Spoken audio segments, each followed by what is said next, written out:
What's good, Combat Sports fans? You already know, it's your boy Bando. Like I said, I was gonna come over and make the next video, and it was gonna be a video about matchmaking.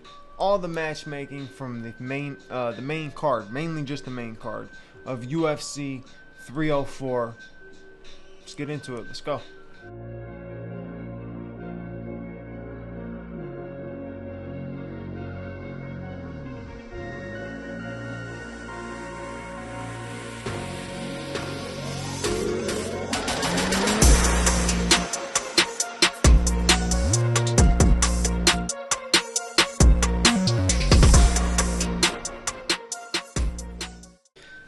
Damn, that was a pitiful intro, but welcome back to another episode of Combat and Kicking, and we're playing Matchmaker. So we're going to start it straight off with Arnold Allen. Arnold Allen gets the win over Giga Chikadze. What's next for Arnold Allen? Now, we've seen Arnold get up to the top of the division and fight guys like Max Holloway. Is he ready to bounce right back up into a position like that? Does he need another matchup? Where are we looking at Arnold Allen? So if we sit back and we go and we look through at the rankings of the featherweight division, you know that you got the champion, Ilia Topuria. You got, I assume number 1 is still Alexander Volkanovski if it's not Max. Number 2 is going to be Max if it's not Volkanovski.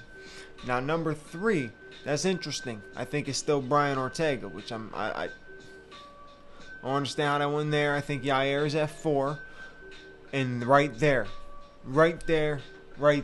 to me is the match to make. Arnold Allen versus Yair Rodriguez. Stylistically is a very, very electric matchup. You got a guy who is a pressure striker, who is a powerful fighter, against a guy who is all about finesse, but in a different way. Much different than the way that Giga is. Giga is somebody who waits and sits for a shot. He's looking for a shot, which is good in some instances. Yair is throwing up volume at you when it comes to his kicks, his punches, his strikes, and very unorthodox things he throws from different angles. Him and Arnold Allen would make a absolute banger matchup. So that's what I think Arnold Allen's next matchup is. Alright, so we move on to that Gregory Rodriguez, Christian Leroy Duncan matchup. And Gregory Rodriguez got the win. So what's next for Gregory Rodriguez? Now, we know he's not breaking into the top 10 yet, but he wants to. He wants to, and he's calling to break into the top 10. And who would be a good person to break him into the top 10? Now, that's a tough choice because if you look, and I'm sitting here looking at it, I got it right in front of my face. You got Anthony Hernandez actually has a matchup that just got booked. I forgot who it was with.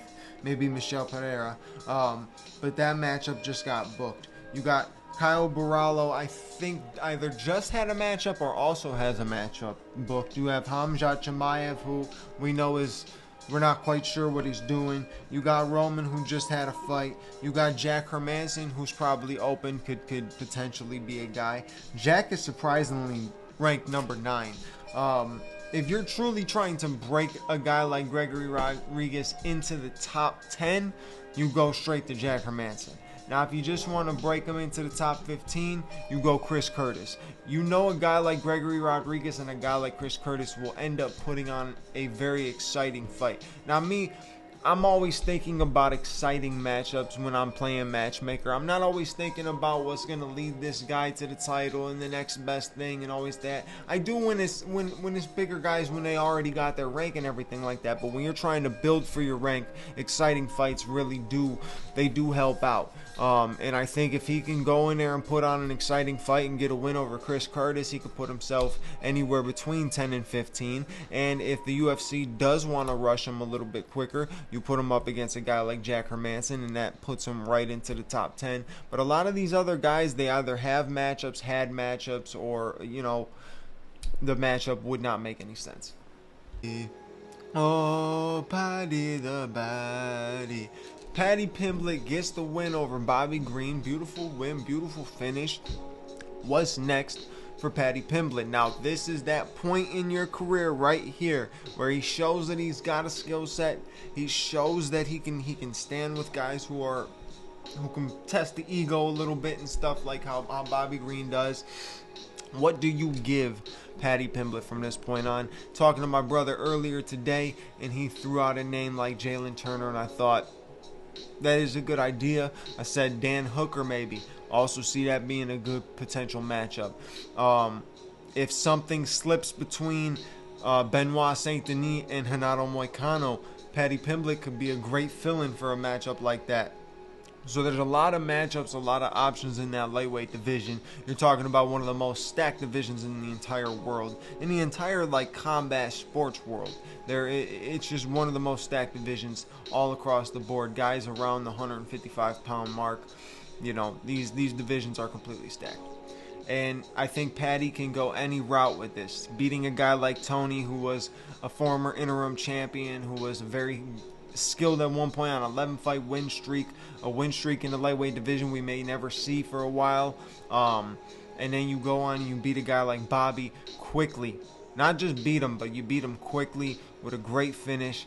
Yeah, I think you start throwing him to the dogs a little bit. You gotta test the waters with him. And look, if Paddy's willing to be active, just keep throwing him fights. I know Paddy is the type of dude that will sign on that dotted line. So throw him a name like Jalen Turner. Throw him a name like Dan Hooker. Throw him a name like Renato Moicano. And I guarantee you he will sign on the dotted line. So now you get to the co-main event where Tommy Aspinall gets the win in the first round. Over Curtis Blades. Great win for Tom Aspinall. He retains the interim championship. This one isn't much to even break down. You guys know what the next matchup for Tom Aspinall is. It's Jon Jones. Now, Tom Aspinall mentioned that they should do a heavyweight tournament at MSG, and it should be Alex Pereira versus Tom Aspinall, Jon Jones versus Stipe. Winners face off. That's kind of interesting. It intrigues me, but I'd rather just see Alex stay at light heavyweight, continue defending the belt, making history at light heavyweight, you know, and then maybe somehow connecting into a Jon Jones fight or something like that, because it's a massive fight. I don't know. Maybe who knows? Maybe we could. It's interesting. Honestly, it is interesting. It's interesting. We can see that, but I think the next matchup for Tom Aspinall truly is Jon Jones. If Jon Jones gets past Stipe, if Stipe gets past Jon Jones, we already know Stipe's not running another one. That'll be it for Stipe. Win, lose, or draw. So Tom Aspinall and Jon Jones. That's the only thing that hits to me. And last but not least, I spoke about this before the UFC 304 card, and I said what could be something that could happen potentially with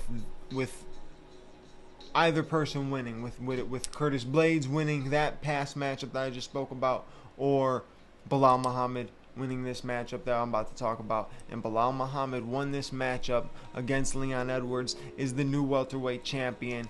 What are we talking about next for Belal? Now, I said in the podcast before, it's a potential thing that if Belal wins, you can see Usman back in line for a title shot. Not simply because of wins or anything like that, but it's Kamaru Usman. He's, you know what I'm saying? He's always right there. It's only one person to say no, for them to throw it to Usman, for him to say yes. You know, and the matchup makes sense. Stylistically, it makes sense. But I think they are going to go the route of Shavkat. People are saying Jack Della Maddalena. I don't think Jack needs to be thrown in there just like that yet. I think Shavkat's a little bit more interesting. I think we need to see Jack up against one more savage, one more person that has a lot of name ranking in the UFC and in that division. I think that's what is needed for Jack. But for Belal, I think it's Belal versus Shavkat. I think that's next. If they don't do a Leon rematch, I think Shavkat's going to be the number one thing in line, with a potential possible Usman thing always sitting in the background. You already know Colby Covington's going to come out chirping now because there's a new champion. He thinks he's probably going to get another opportunity somehow, some way, without even getting a win to get there. Who knows? The welterweight division just got shaken up, though.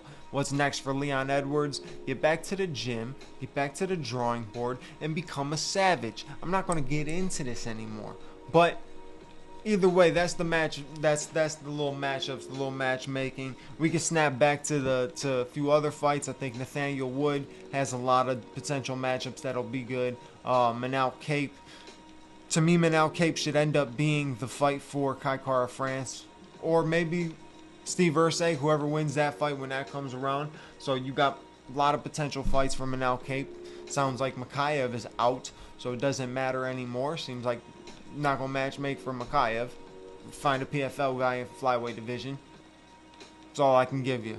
But either way, that's it for the matchmaking. I'm not gonna go too crazy with the losers and the big breakdowns and everything like that. Just mainly matchmaking for the winners, because we saw what happened last night and we're curious on what's gonna be next for each guy. So that's what I think should happen. I appreciate you guys for listening. As always, you know what to do. Like, comment, subscribe. Hit the bell notification button so you know when the next episode is out. I'll catch you on the next episode. Your boy Bando is out. Peace.